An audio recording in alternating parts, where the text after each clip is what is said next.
Passamos para as últimas comunicações com o professor Gabriel Caceira, aqui da UFMG, e com o professor Stefano Vicentin, da Universidade de Lima.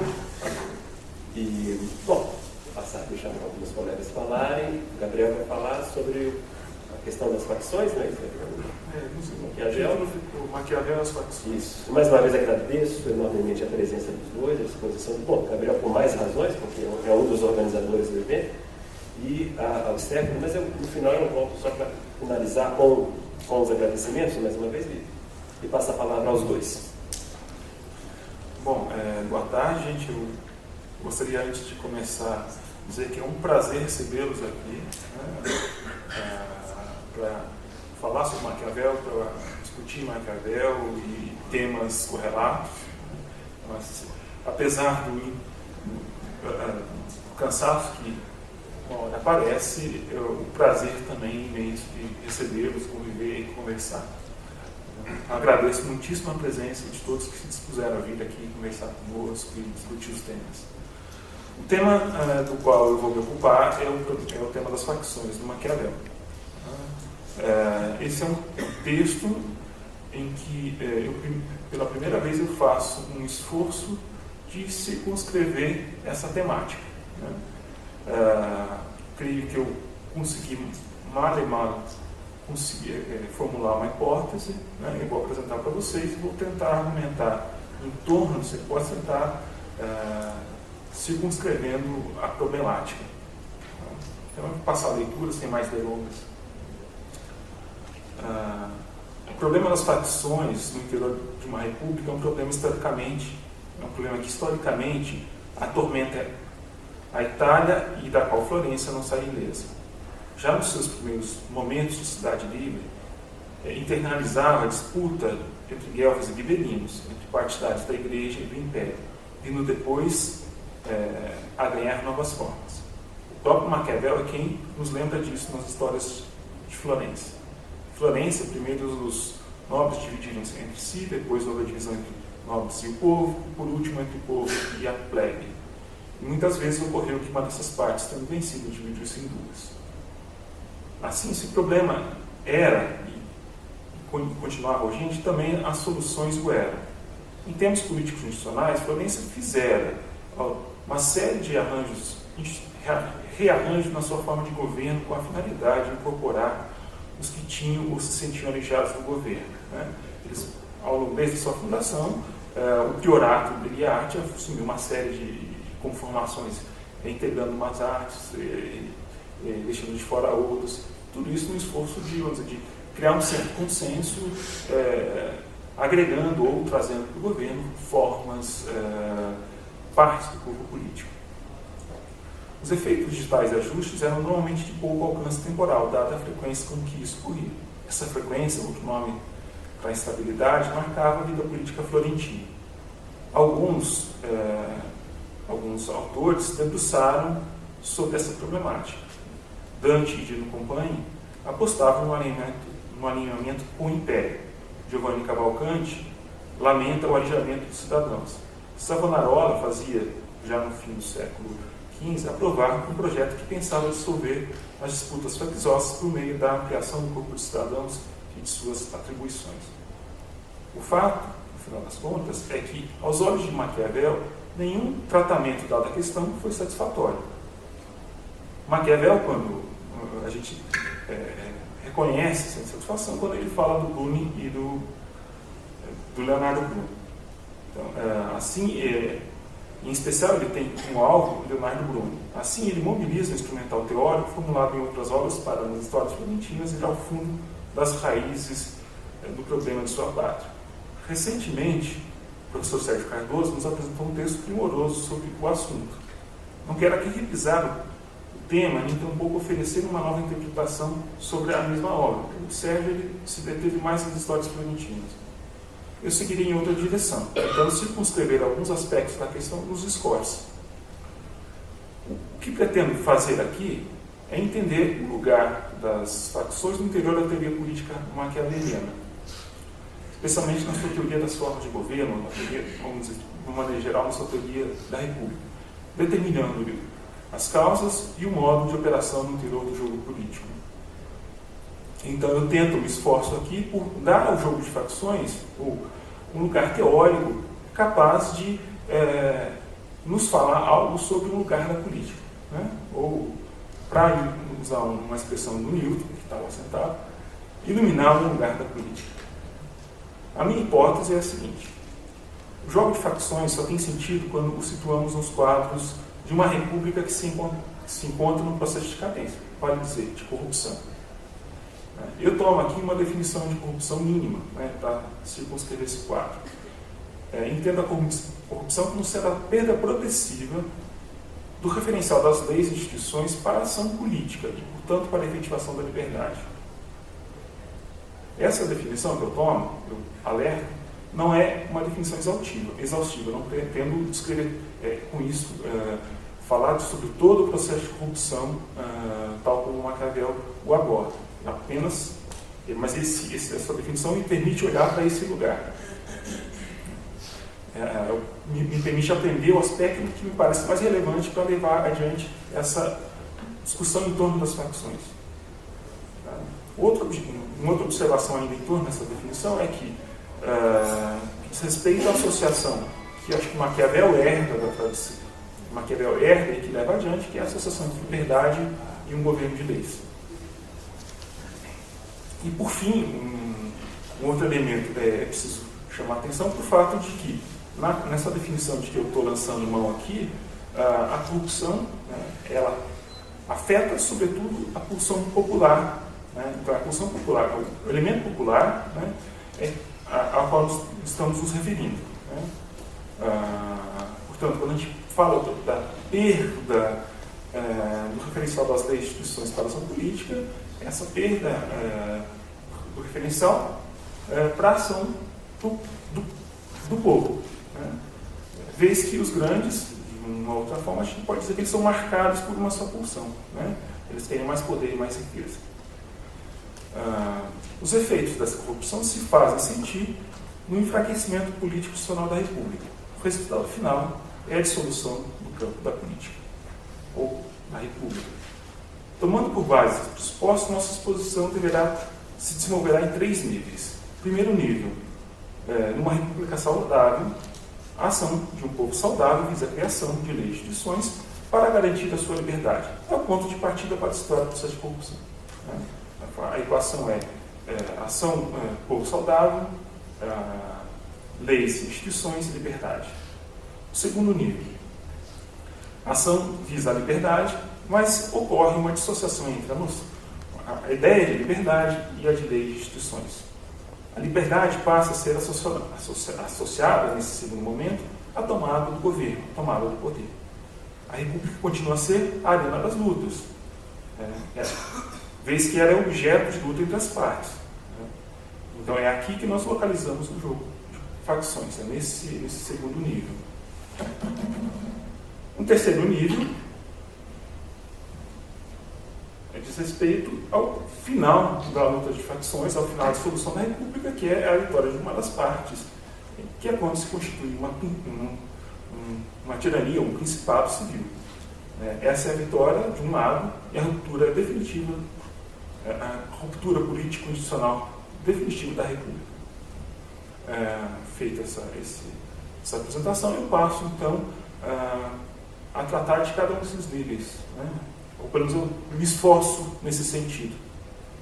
O primeiro nível, em que eu falo da República saudável, em que você encontra um povo saudável, que é a descrição que correntemente a gente encontrou, corresponde à descrição que a gente encontrou em diversos momentos desse colóquio. Eu repito aqui, vou tentar ser breve. Cabe nesse momento recuperar alguns aspectos fundamentais da teoria da República que Maquiavel formula nos discursos. Podemos organizar esse esforço começando por lembrar a associação que, segundo Lefort, o autor faz entre poder, liberdade, lei e conflito. Segundo tais termos, creio que estaremos fazendo uma exposição que se adequa aos nossos propósitos. A preocupação que se esboça nos capítulos iniciais dos discursos é com a delimitação dos fundamentos do político. na sua tarefa, Maquiavel se opõe a toda a tradição que recusa o conflito por ser algo por si mesmo pernicioso e que leva uma república à destruição. Não só tal afirmação parece falsa a Maquiavel, isto é, o conflito não é necessariamente pernicioso, como aliás me parece um fato inevitável de toda e qualquer sociedade política. Roma é escolhida por Maquiavel para ilustrar sua tese, e também como objeto de pesquisa. A escolha recai nela não por acaso, afinal ela era reconhecida como um Estado mais poderoso que até então existira, cuja potência durara por muitos séculos.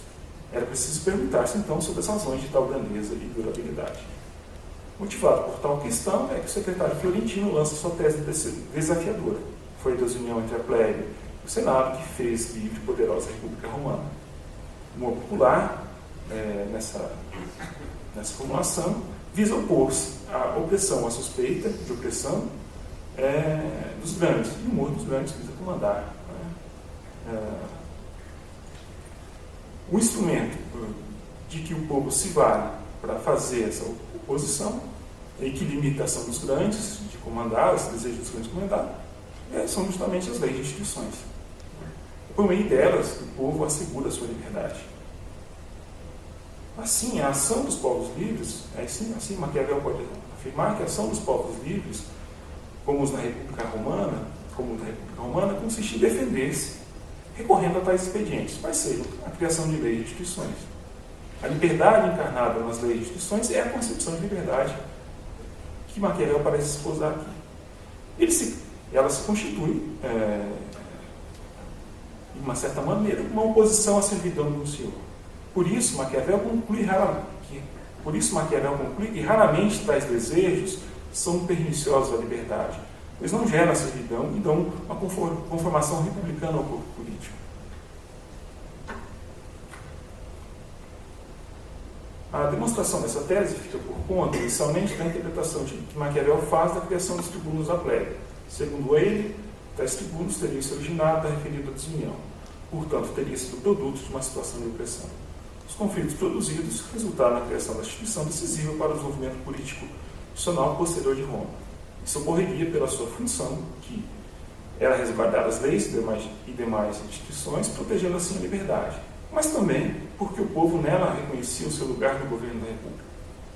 O que nos parece que o secretário faz aqui é abrir uma via para que o povo participasse da vida cívica de uma república. Dizer, quando o povo queria obter uma lei, fazia uma das diversas coisas narradas, saía pelas ruas, fazia tumulto, etc. e tal. Ou seja, encontrava na república modos e lugares onde podia desafogar o seu desejo. Mas a razão para que os grandes tolerassem tal participação, tal grau de participação popular, não se devia a razões de ordem moral ou natureza ideológica, mas sobretudo a razões de poder. A tolerar a participação do povo é a contrapartida que se dá do povo, é a contrapartida que se dá à utilização do povo na guerra. Diz Maquiavel, as cidades que querem usar o povo nas coisas importantes devem fazer isso. Pois, afinal de contas, é o povo que constitui a base do exército.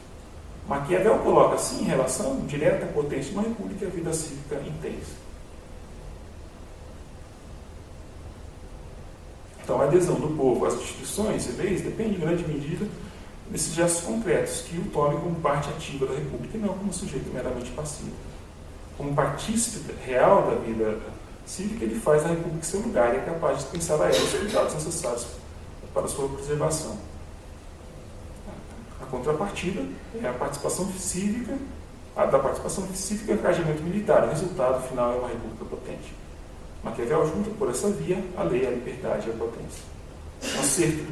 O acerto do caminho seguido por Roma pode ser comprovado pelos bons efeitos que essa estrutura teve, ou seja, leis, poder e liberdade, e pela minimização dos maus efeitos, poucas mortes e exílios. Essa, assim, a grosso modo, é a descrição que eu faço desse primeiro nível, que seria uma república saudável. Passo então para esse segundo nível, que é onde eu quero me deter mais, é onde a gente pode localizar efetivamente o jogo de facções. E a gente não pode passar a segundo nível sem, de novo, olhar um pouco mais atentamente para o processo, para a corrupção que afeta a República. A temática da corrupção é a passagem necessária para chegarmos ao ponto que desejamos. No primeiro momento, indicamos os passos que conduziram uma república grandeza. Agora olhamos para o seu processo de decadência. Descrevemos esse processo como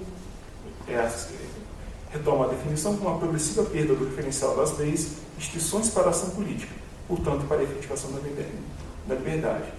Passo a descrever a situação. Na nossa definição de corrupção, consideramos dois aspectos, né? A ação política, propriamente dita, né? E a ação política, e essa está voltada ao povo, né? É o povo que realiza efetivamente a ação política, é ele que luta pela liberdade, né? E a identificação entre a vida cívica e a liberdade. A ação política pede, então, a ação política, tendo em vista esses dois aspectos, pede seu potencial produtor de liberdade, ou quando a matéria do corpo político é transformada, isto é, quando os mobs da ação política são outros que não mais as leis e instituições, ou quando a república se encontra enfraquecida. São aspectos complementares, né, mas que eu vou tentar tratar separadamente apenas por uma questão analítica. Primeiro ponto, a corrupção da matéria, a corrupção do povo. Quando se fala que a corrupção atinge a matéria, ou a natureza do povo, do corpo político, a referência ao povo popular. Ele é um elemento propriamente político. A ele se vincula mais fortemente à liberdade. É claro que a desunião de que Maquiavel lança a mão para pensar o fundamento do político é relacional, mas a liberdade encontra lugar num dos polos, enquanto o outro não muda propriamente sua pulsão, como diz o Sérgio, mas apenas aprofunda essa tendência com o passar do tempo. Um lugar onde Maquiavel demonstra essa transformação da matéria é no capítulo 37 do livro 1 das Escolas. Vamos nos servir dele para tentar explicitar esse ponto. A tese apresentada neste capítulo por Maquiavel é de que a razão da corrupção do desejo de liberdade se deu com o fim da necessidade que levava o povo a lutar em prol da criação de leis e instituições. A noção de liberdade aqui se refere à opressão ou à suspeita de opressão. Então, o que teria acabado seria essa necessidade derivada da necessidade de lutar contra a opressão. A superação deste obstáculo teria se dado com a criação dos tribunos da plebe. A conquista da segurança pelo estabelecimento de tais tribunos leva à supressão da necessidade de se lutar contra a opressão. Tem-se então a ocasião para o surgimento da paixão por bens e riquezas no povo, sendo um conflito constante que muda o modo. Os conflitos permanecem sendo o motor da República, mas mudam sua natureza, empurrando agora em direção contrária. O que se tem a partir daí é uma luta motivada pela ambição de posses de terra e bens. A partir de agora, o povo, entendido como uma multidão de indivíduos, disputa os mesmos bens com os grandes, quais sejam as nossas riquezas. Maquiavel nos faz ver os desdobramentos dessa mudança quando aborda a questão da lei agrária. Criada para regular a distribuição de terras e de riquezas, essa lei ofendia a nobreza, pois impunha limites à sua ambição, tanto na posse de terras quanto na ampliação dos seus latifúndios. Ao mesmo tempo, fazia florescer na plebe a mesma paixão existente nos grandes, a paixão por honras e riquezas. Os conflitos passaram a acontecer em razão não mais da disputa da liberdade, mas em torno desses mesmos objetos. É claro que essa mudança não ocorre de uma hora para outra. Antes, é o resultado de um longo processo. As idas e vindas da lei agrária, até o revigoramento promovido pelos Gráficos, provam. Mas a natureza do conflito torna-se paulatinamente outra, e a disputa mais aguerrida e perigosa ao povo político. Como essa disputa toca num ponto sensível, sobretudo para os grandes, ela aprofunda o antagonismo entre os contendores.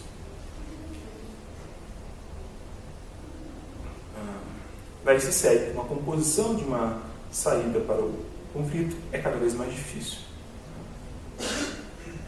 Passo para o segundo desdobramento daquela definição, que é a corrupção em nível político-institucional, que eu tento circunscrever ainda a partir desse capítulo 37. Se de um lado, uma república que se dobra à dinâmica da ambição vê o povo disputar com os grandes um dos objetos que os constitui como tais, de outro descobre os efeitos da ambição no mundo político institucional. No caso descrito por Maquiavel, toca no seu ponto extremo, a ambição de terras e riquezas. Esta, mais do que a ambição de cargos, que a coloca numa situação de quase ruptura. Isto porque os homens estimam mais o patrimônio do que a honra, diz Maquiavel. Há certamente um apego extremo dos grandes a esse objeto, que é aprofundado com o enriquecimento da República. Além do que, a segurança dos grandes vem não apenas das leis, mas de possuir mais. Isso tudo faz com que a disputa com os homens do povo se torne sempre aguerrida e de difícil solução. Mas, para além disso, o efeito se faz sentir a longo prazo no aumento da potência individual dos que possuem riquezas. Os grandes sempre ficarão insatisfeitos quando encontrarem algo que se constitua um empecilho para a expansão de sua missão. Isso vale tanto para o desejo popular de possuir riquezas, que é um empecilho, quanto para as limitações eventualmente impostas pelas leis. Mas com a ampliação de sua potência, a potência dos grandes, esses limites eles parecem cada vez mais fáceis de serem suplantados, de modo que nem o povo, nem as leis, instituições venham a servir de freios dos seus desejos. É justamente aqui que encontramos um ponto crítico da República. E esse ponto crítico é ilustrado novamente, nesse capítulo, pelo episódio dos irmãos Graco. Com o revigoramento da lei agrária e ação contra os seus adversários, irrompe um violento conflito. Tal conflito, ao contrário do que sempre ocorrera, do que antes ocorrera na história de Roma, não encontra uma solução institucional legal.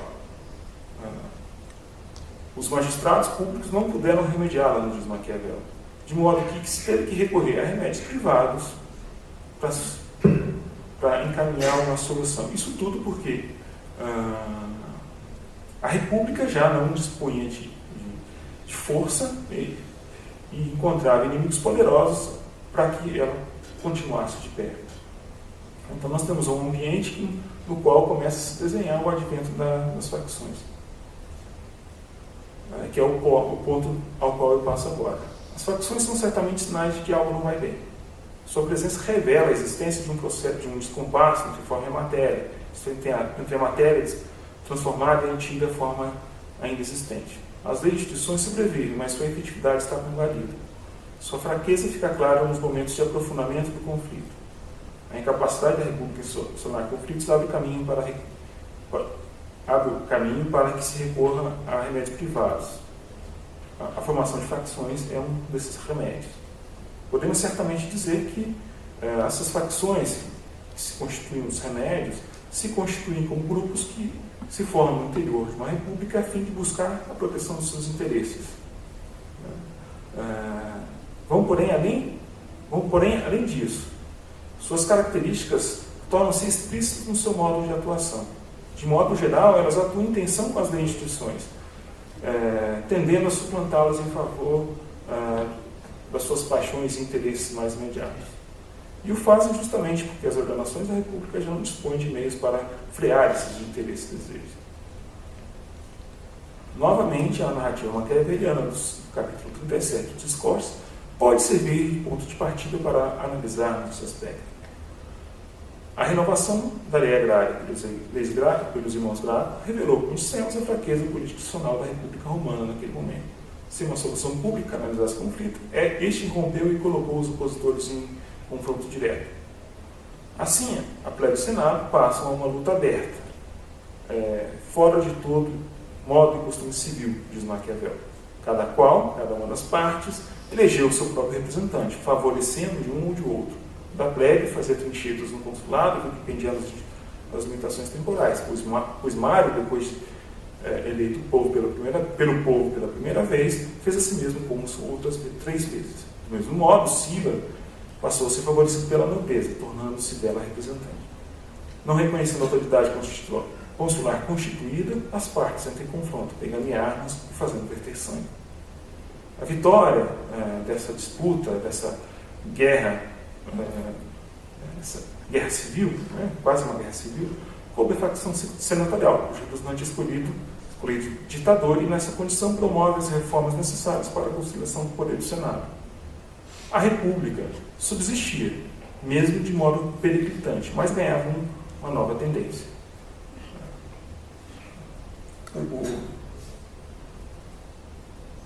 Somente o desdobramento dessa luta como confronto entre César e Pompeu é que colocaria um ponto final dessa forma de governo.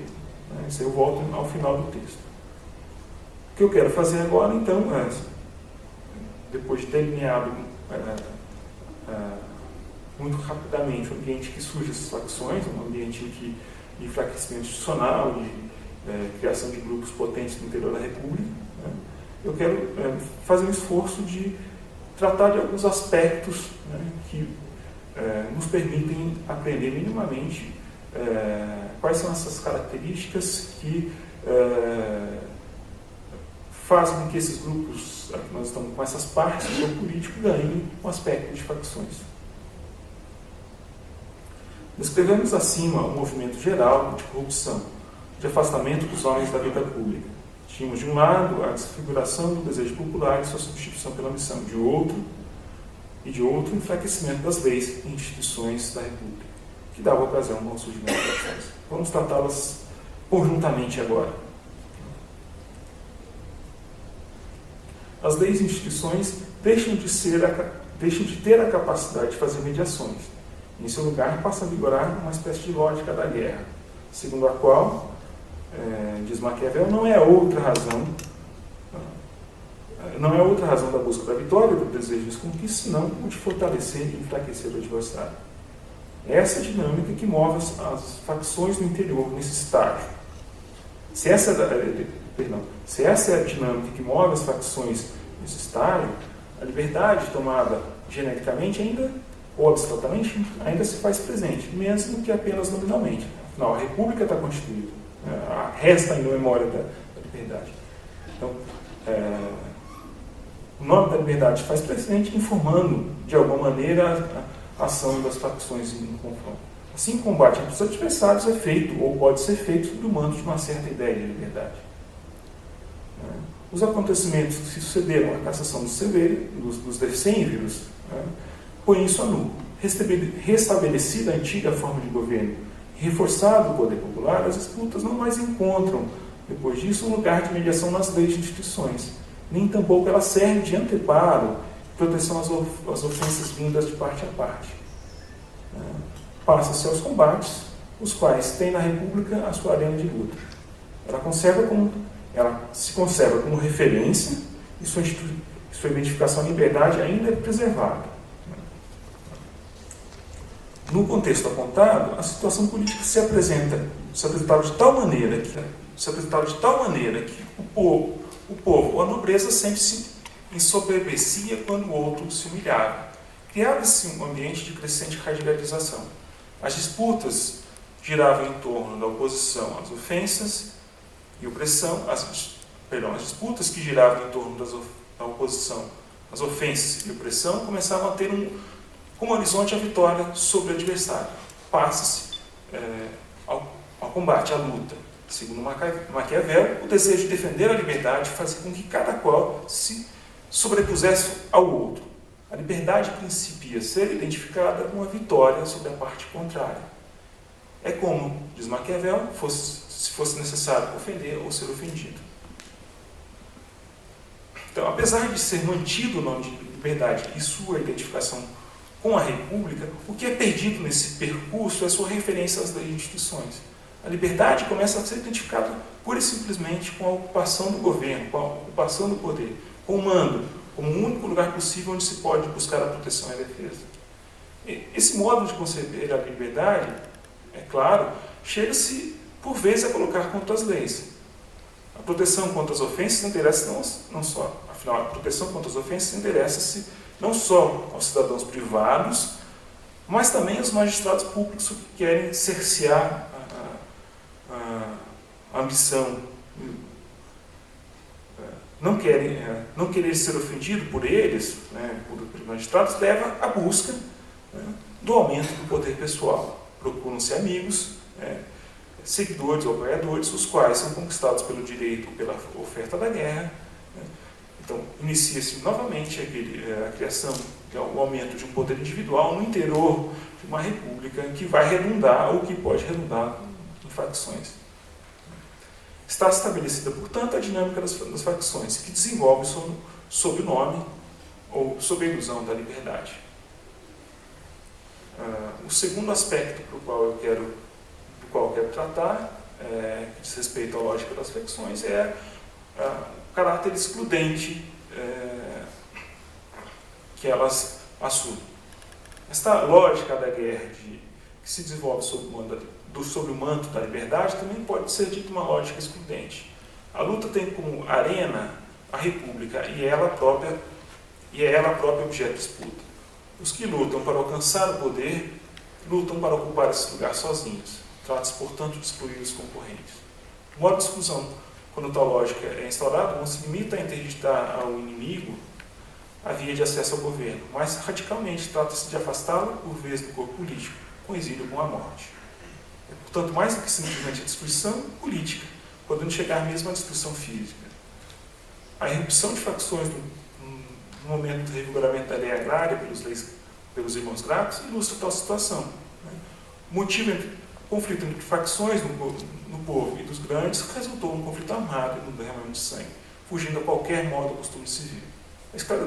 É esclarecedor também o que diz Maquiavel diz acerca da luta de facções de sua pátria, que é das histórias florentinas. As inimizades de Florença terminavam sempre com o exílio ou com a morte.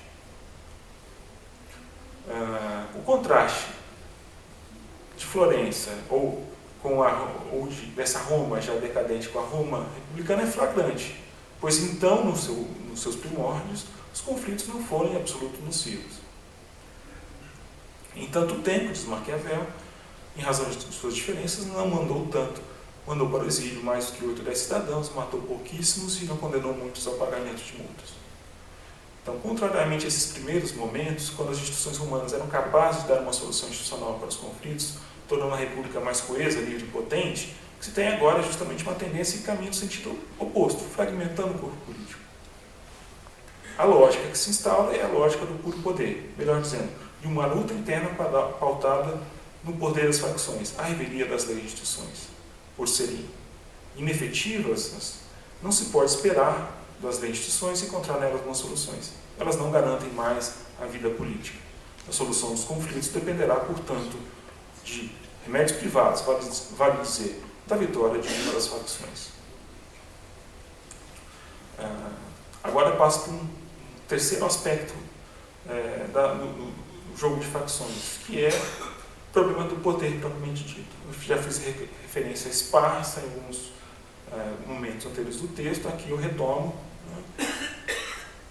A necessidade é que uma facção se vê sujeita de ter de lutar para se apropriar do governo cria uma demanda por mais potência. Esse tipo de poder faccioso é obtido seja pela conquista dos favores de parte do corpo político, seja pelo controle das instituições e magistraturas da República, que são colocadas sob as mãos de um único chefe. O que se desenha ao final é a tendência a aumentar a potência de uma das partes. Então, quando o jogo faccioso eclode em Roma e torna evidente o grau de corrupção que afetava aquela república, o que se viu foi a inexistência de homens poderosos, que primeiro se opuseram e depois lutaram contra as legislações. Nos diz Maquiavel a esse respeito. Todos os cidadãos que viviam ambiciosamente numa república buscam, em primeiro lugar, não ser ofendidos, e não só por outros cidadãos, mas também pelos magistrados. Por isso, procuram amizades, até que tal cidadão, prosseguindo sem empecilhos, acaba por atingir tal posição que os outros cidadãos têm medo e os magistrados respeitam. O que se seguiu daí em diante foi foi a constante tentativa de cada uma das partes de ampliar a vantagem sobre o seu adversário, seja ocupando institucionalmente o maior número de lugares possível, seja conquistando quantidades. Visto sob a ótica da corrupção, a emergência do jogo de facções é um corolário desse processo. Mas, segundo Maquiavel, a desmesura que caracteriza o jogo do poder e a lança numa espiral em busca de mais e mais potência, cada uma das partes, que lança cada uma das partes em busca de mais e mais potência, é por si só um fator de corrupção. Existindo uma situação em que um cidadão ocupe um lugar onde ele venha a deter o poder absoluto, há a possibilidade real de se fazer precipitar a República no processo de corrupção. O caso examinado pelo secretário Florentino para levar adiante essa fricção é o do decemvirato, mencionado outras vezes acima. Os decêmios eram uma espécie de comissão constitucional destinada a reformar completamente as instituições da República, no intuito de ampliar a liberdade já existente. Para que esses pudessem levar a cabo sua tarefa, foram abolidas as magistraturas e as suas atribuições, e passadas todas essas atribuições às mãos de tal comissão. Deste modo, criou-se inadvertidamente uma autoridade absoluta. É o termo que Maquiavel emprega. Detetores de tal autoridade, portanto, encontram-se sós e, não tendo nenhum freio, os decêmviros tornam-se insolentes e começam a oprimir a liberdade, vale dizer, subverter a República nos poucos limites que ainda existiam. Instalava-se em Roma um regime tirânico que poderia levá-la à ruína. Isso só não aconteceu porque um evento externo mostrou os limites de uma tal tendência e lhes serviu de freio. Maquiavel brinca nessa altura, mostrando um certo paradoxo, que está na tirania. Eu não entro. Por fim, um quarto elemento, um quarto aspecto para o qual eu quero apontar é o problema do ódio. Do mesmo modo que o medo lança os homens na luta pelo poder a fim de proteger sua liberdade, a paixão do ódio tem papel central na dinâmica facciosa. Ele é o mob que faz com que esse processo ganhe consistência, tornando impossível a construção de vínculos, ao mesmo tempo em que agrupa as partes em grupos opositores em conflito. O ódio funciona assim, quase como uma paixão antipolítica. A paixão do ódio, nesse sentido, é dissociativa, disruptiva. Se ela em algum momento pode ter uma função positiva, como quando levando-se como obstáculo contra a tirania e aqueles que a ocupam, mais das vezes não é o que ocorre. Maquiavel já nos alertara sobre seus efeitos quando escreveram em O Príncipe um capítulo dedicado ao tema. No capítulo 19 desta obra, ele aconselha o príncipe a empenhar-se com todo engenho para evitar o ódio. Esta intensa aversão a alguém que constitui o ódio é gerada normalmente por ofensas feitas à honra ou ao patrimônio de alguém. Essa intensa aversão a alguém que constitui o ódio é gerada normalmente por ofensas à honra ou ao patrimônio de alguém. Seus efeitos políticos são nefastos, pois minam as bases da potência de um príncipe. Não se sabe como a potência depende, sobretudo, de ele conquistar os favores ou o apoio popular. A paixão do ódio é impeditivo para tanto. Ela impede que o príncipe funde seu poder. Assim, aconselha Maquiavel ao príncipe que é preciso que ele não seja odiado pela generalidade dos súditos. Quer porque isso garante a solidez do seu poder, quer porque o protege contra os inimigos internos, que se vale das conspirações para tentar ocupar seu lugar. No jogo de facções, o ódio também é mobilizado, propiciando a construção do poder pessoal de um chefe de facções. Aqui a lógica das facções é a mesma. Ela gera uma aversão intensa entre os lados em luta, de modo que uma mediação institucional torna-se impossível. Como se sabe, Maquiavel afirma. Retomo o argumento. Aqui a lógica dessa paixão é a mesma. Ela, em geral, ela gera uma aversão institucional entre os lados em luta, de modo que uma mediação institucional torna-se impossível. E como se sabe, Maquiavel afirmava nos capítulos iniciais do conflito que é preciso alguma coisa que caminhe, algo que caminhe nesse sentido. Então, Maquiavel afirma nos capítulos iniciais do discurso que o conflito deveriam ser tolerados como um mal necessário.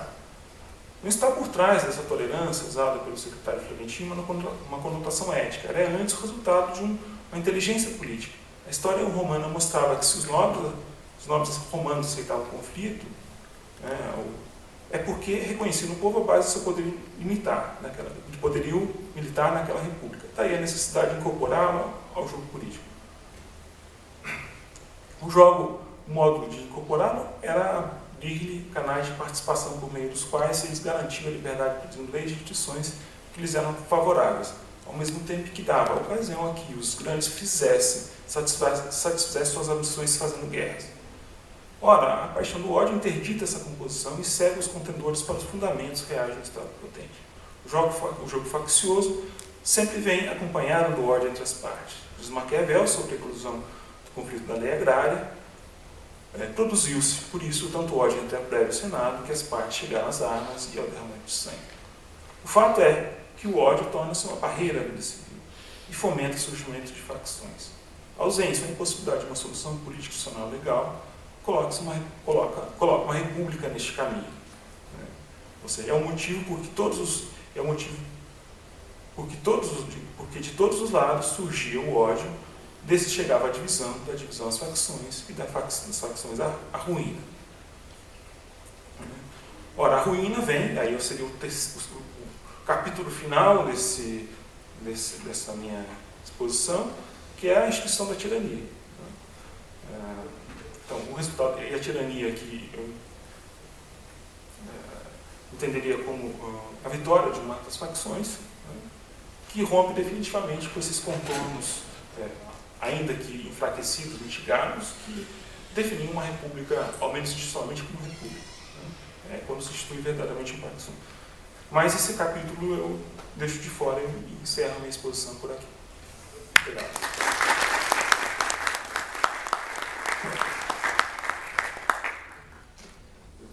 Gabriel, pela excelente exposição, e passamos para as observações, perguntas. Euginho? Desculpe o egoísmo. Rapidamente. Desculpe o egoísmo das perguntas também, Gabriel, porque é um tema que me interessa muito. Grande acordo com você, achei sua exposição muito clara. Definidor, inclusive conceitualmente, acho que é a associação, o tema da corrupção deve ser preciosa, a associação com a ideia de uma paixão política negativa, que gera uma destruição da própria política também. E as duas perguntas são egoístas, porque são dúvidas que eu tenho que eu te aproveitar para, enfim, tentar esclarecer. A primeira, remete um pouco a uma pergunta que eu fiz para o Diogo, que eu queria ter feito para o Zé Antônio, deu tempo, é que, porque o Zé Antônio tinha falado o seguinte: bom, uma república muito corrompida, que ocorre? Acho que ele citou, é pena que ele esteja aqui, enfim, como se o terreno aí estivesse aberto. A dúvida que eu tenho, é claro, uma morte, como diz o povo Valéry, do povo político, é sempre possível, nós tendemos a não lidar com isso. A pergunta que eu aproveitei no termo que o Diogo tinha usado, se esse processo de corrupção, que você tão bem descreveu, os seus elementos constituídos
outras questões. Né?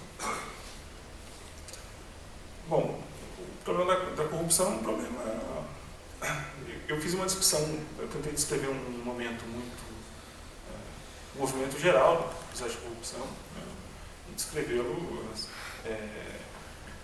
atento, sobretudo, na sua relação com as leis e instituições.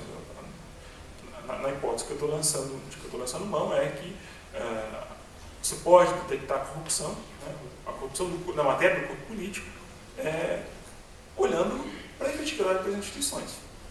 Né? Você visualiza o grau de corrupção de uma república.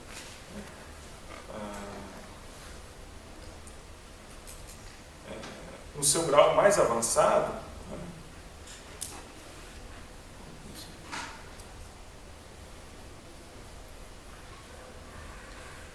então, portanto, assim, é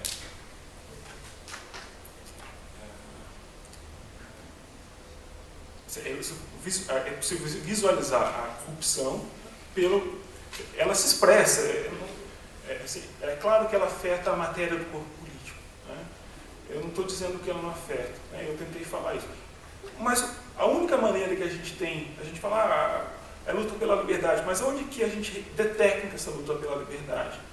Na reivindicação de leis e de instituições. É aí que a gente encontra, por exemplo, a universalidade do povo. Então é ali para ali que a gente tem que olhar, para esse lugar que a gente tem que olhar para medir a corrupção. Né? Isso não significa que elas andem separadas. Não sei se ou seja, há uma corrupção, isso também permite olhar, detectar o grau de corrupção da matéria do corpo político, né? Que historicamente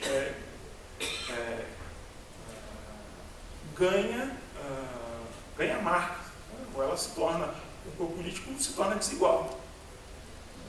Ora, quando a desigualdade se instala no corpo político, aí sim é que é possível, não é possível falar no retorno. Enquanto essa desigualdade não se instala no corpo político, é possível de se pensar, né, ao meu ver, ou quando ainda se tem a liberdade como horizonte da ação política, ou seja, se luta ainda por leis e instituições, é que acho que a corrupção, o corpo político ainda é salvável. Né?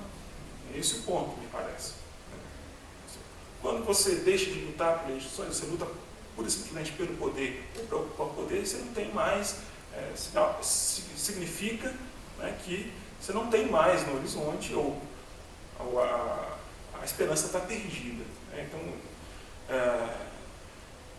seria nesse sentido que eu tenderia a te responder. Então, é possível de se retornar, me parece, ou deter um processo de corrupção na medida em que as leis e instituições façam algum sentido ainda para quem vive nesse corpo político.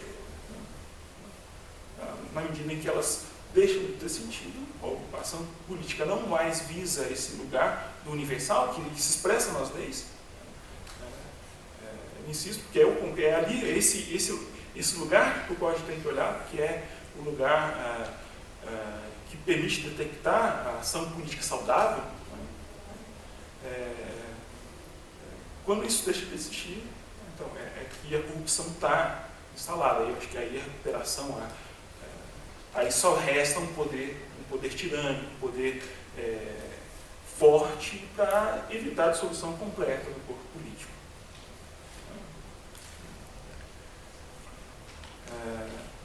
Então, sem retorno, esse corpo político completamente corrompido, em que a desigualdade se instala, né, em que não se tem mais no horizonte da ação política e a ação do povo as leis e instituições, e, portanto, o horizonte principal ou da tirania que nós temos. Com relação à segunda pergunta, a gente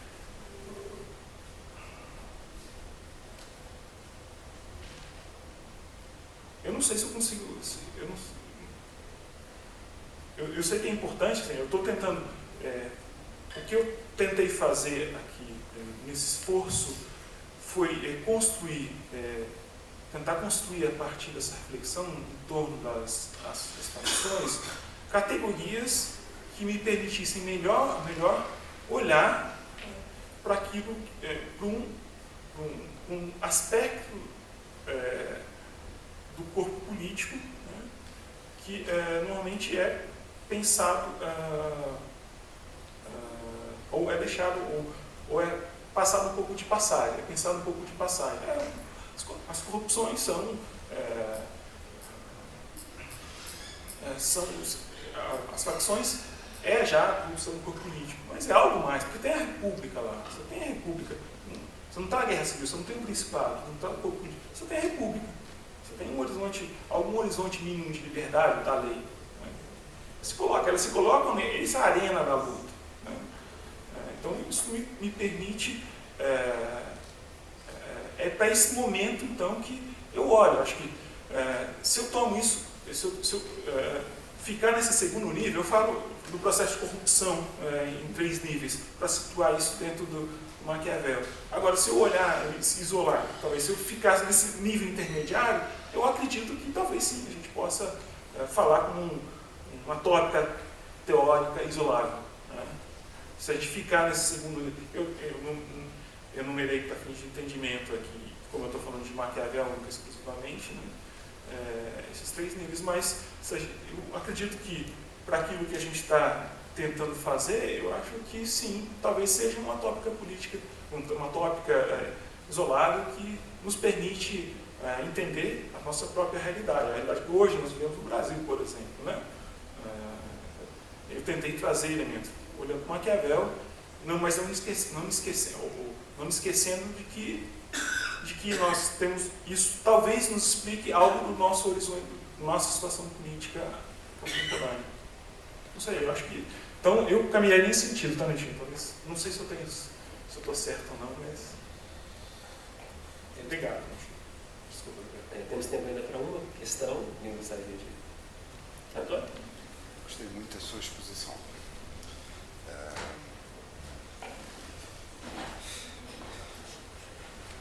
O Newton já fez as perguntas egoístas,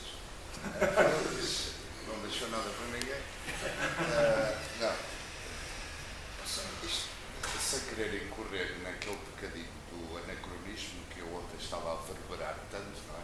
Estava-me a lembrar que há aqui que há aqui um lado schmittiano neste conflito das fações, não é? Em que a coisa tem que chegar até à anulação da outra parte.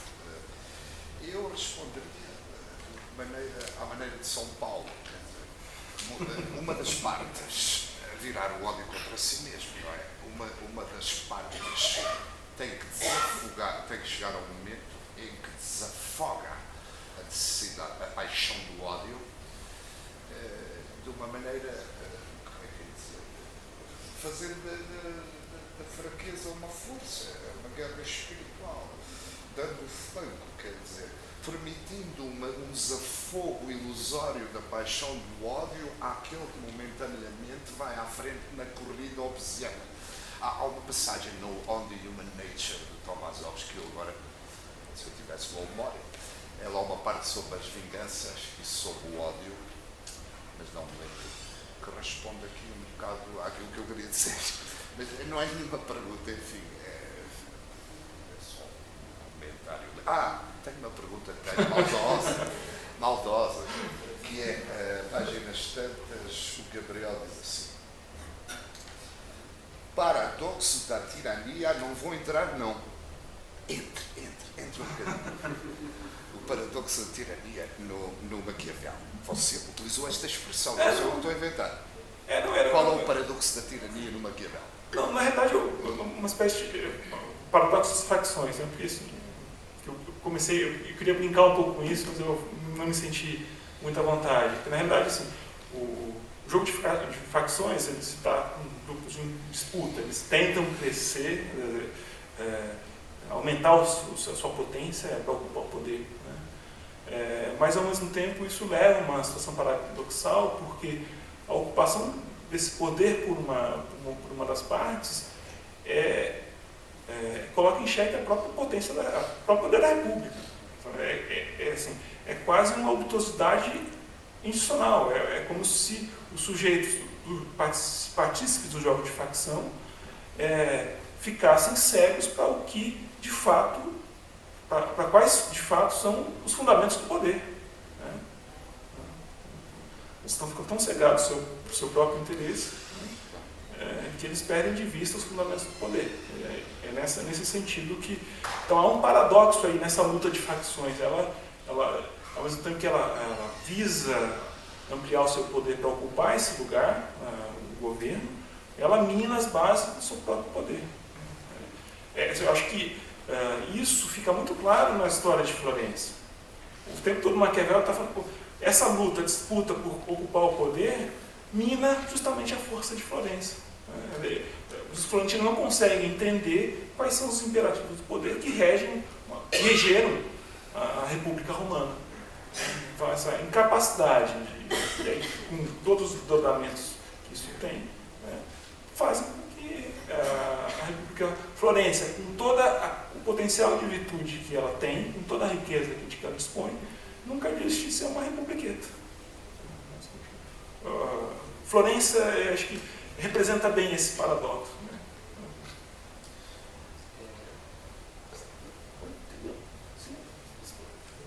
Bom, na verdade, ainda há um espaço para uma última questão, depois de enfrentar o egoísmo e a maldade. Gabriel vai enfrentar agora a última questão da Cris. Por favor, Cris. Obrigada, Gabriel, por essa exposição. E, na verdade, assim, eu acho que você também é egoísta e um pouco maldosa, porque eu tive que me defrontar com essa questão das facções no final da minha dissertação. E fica uma questão, assim, na minha cabeça que eu não consigo resolver. Então, o fórum, ele faz um deslocamento com os processos. Ele sempre retoma isso, ele retomou no último artigo que ele publicou na lista de discurso, que é aquele deslocamento de colocar a maldade humana, quer dizer, de localizar a maldade nos grandes e não na plebe, no povo, como os moralistas, enfim, a tradição normalmente local. E aí, quando a gente pensa, justamente, eu também penso mais ou menos como você, né, que a matéria corrupta é porque houve o humor do povo, né, de alguma forma se transformou. A gente não estaria fazendo a mesma coisa, localizando novamente e de alguma forma, colocando como causa da corrupção do povo, assim como os moralistas também acusavam o povo, né, de que eles que eram os corruptos, que a maldade humana estava neles, etc. Assim, na verdade, esse capítulo que eu fiz menção, eu não tratei ele todo. Né? O Maquiavel é muito esperto. Né? Ele fala, bom, uma vez que o povo conquistou a segurança, ele passou a lutar por bens, correto? Tá? Aparentemente, então eles teriam se corrompido, depois ele fala dos grandes, né?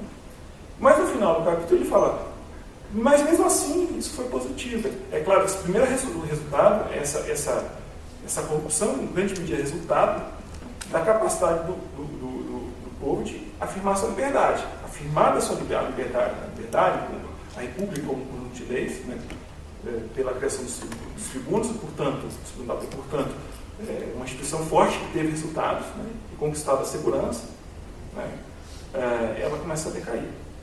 Tá? Começa a luta por bens. Você tem a segurança externa, não tem uma necessidade, talvez como o ócio se introduza na República, né, você começa a olhar para outros, você começa a ser tomado por paixões que são particulares, né, luta por bens. Mas Maquiavel, no final do capítulo, nos diz, bom, mas ainda assim, essa luta, né, mesmo que o povo esteja lutando por bens,